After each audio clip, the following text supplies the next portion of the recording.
I bet you're wondering how they got to this point. T? No one knows.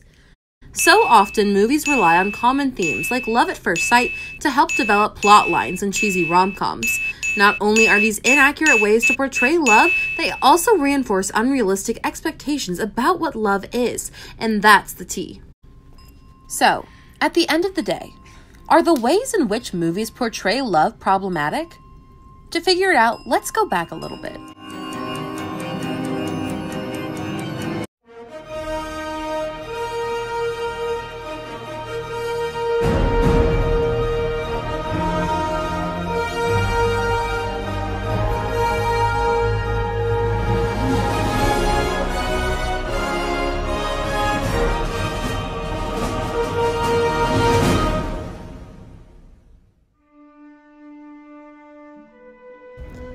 The history of cinema is a really long line of love stories with the occasional addition of an action movie starring Bruce Willis.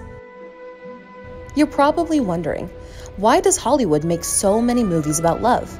It's simple. They sell. Movies are created with the audience in mind. 52% of moviegoers are women, and romantic comedies are liked by 74% of women. And the fact of the matter is, this idealistic love story has been selling for centuries. Everyone and their mother knows the story of Romeo and Juliet. Two teenagers fall madly in love upon first sight of each other. This tale was so well received, it has been remade as a play, a book, and several movies. They even got Leonardo DiCaprio on it. But the dominance of this type of idyllic love isn't exclusive to adult movies. It begins in our childhood.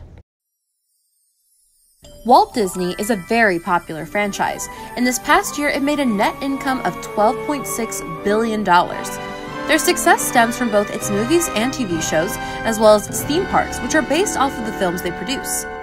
Some of their most popular movies are ones we all know and love: Little Mermaid, Snow White, Sleeping Beauty, and Cinderella. These movies collectively generated over $570 million, and this doesn't even include merchandise, sequels, and other products Disney sells off these movies. These movies all have one thing in common. Other than being princess movies, they all promote love at first sight and the idea that love is easy, and this idea sells. The princess makes eye contact with the dashing prince, and the rest is history.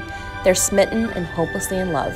Maybe a conversation or two before they march off to get married, but their fate is sealed the moment they meet. Because this genre's main fan base and viewers are young girls and boys, probably the most vulnerable and impressionable, we grow up fully believing in these ideas. We grow up thinking we will easily find the one, and instantly realize we have found our soulmate because we are led to believe we have someone who is our meant to be. I can't wait to meet everyone! What if I meet the one? One of the most overlooked things about the Disney movie industry is how strange it is that it features romance movies to an audience that's primarily made up of kids. In fact, there's a lot of articles floating around the web that look just like this. Of course, there are a couple of reasons why Disney would make romance movies for kids. Parents enjoy it and are more likely to take their kids to see it if it has an interesting enough plotline for them. And love is a universal concept that even kids can understand. Whether it's a love for cupcakes, animals, or even their friends, kids experience non-romantic love in many different ways. Disney movies are one of the first ways that kids are able to identify romantic relationships and generate an idea of what these kinds of relationships should be. But then this raises the issue. If the first connection that kids make in understanding romance is based off of Disney movies that include things like love at first sight, is that the idea that they then come to form of love itself? The short answer is almost always yes. How do we know? Think about it this way.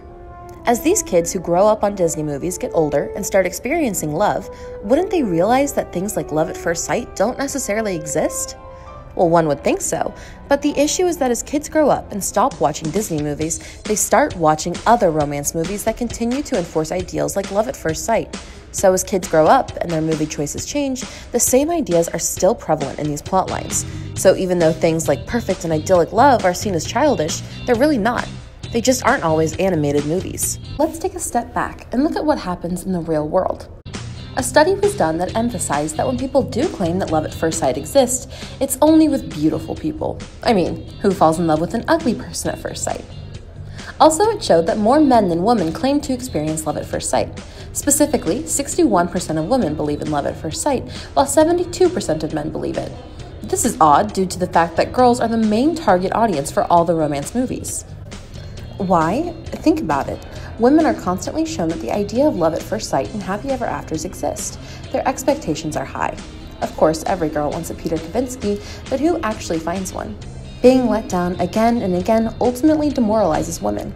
On the other hand, men aren't as exposed to these ideas because they don't watch romance movies as much as women do.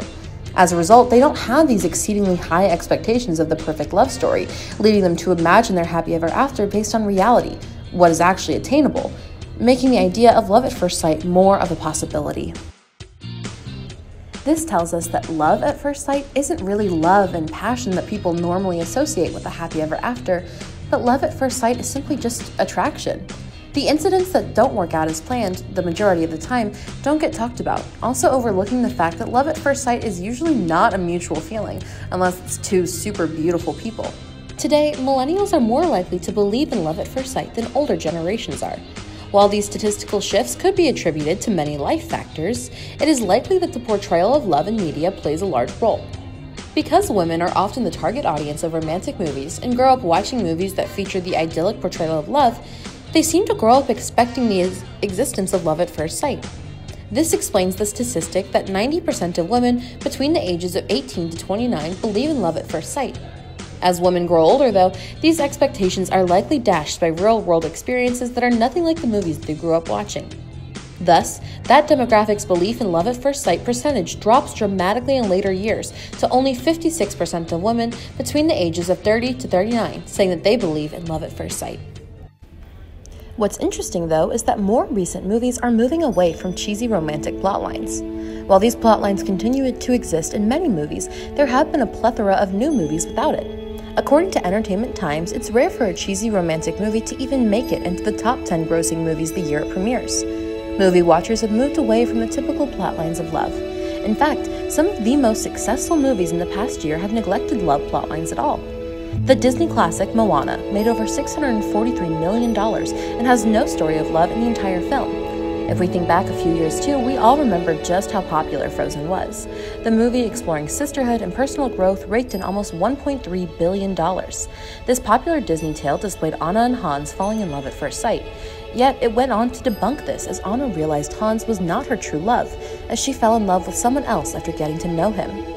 In modern times, even Disney has shifted away from the typical princess falling in love upon first glance plotline.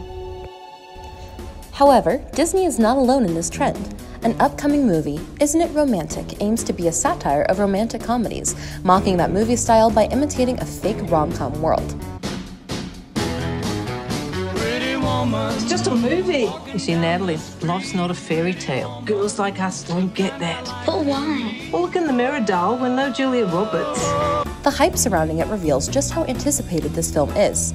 More and more films demonstrate that the typical romantic plotlines that force us to believe in love at first sight, soulmates, and that love is easy isn't the only thing that sells. It has been recognized that the idea of a man not taking no for an answer, falling in love at first sight, and the idea that a girl needs her prince to be happy have been regarded as misogynistic and outdated. And so, modern media opens its doors to different plotlines and still sells. This change in movie style reflects a change in the generation of moviegoers. Research has shown that divorce rates in general have, and are continuing to, dramatically decrease, and they say it's millennials to blame.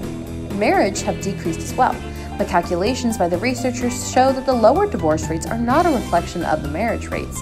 In fact, they say that a main reason for the decline in divorce rates is that those that choose to get married nowadays are often older than the average age of married couples from in the past, and they are more educated.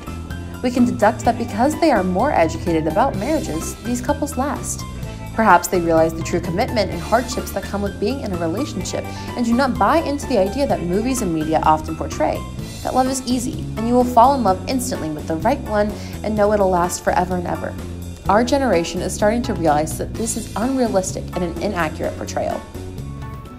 The shift in the media has reflected the shift in values of newer generations, as they realize that movies' typical reflection of romance was altering their perspective on love and shifting it away from reality. However, many movies continue to perpetuate this idyllic portrayal of love.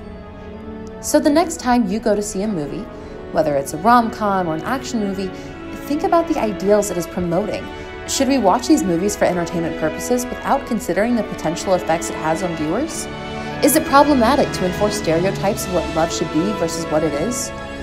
As you're watching Love Actually, think to yourself, is this love? Actually?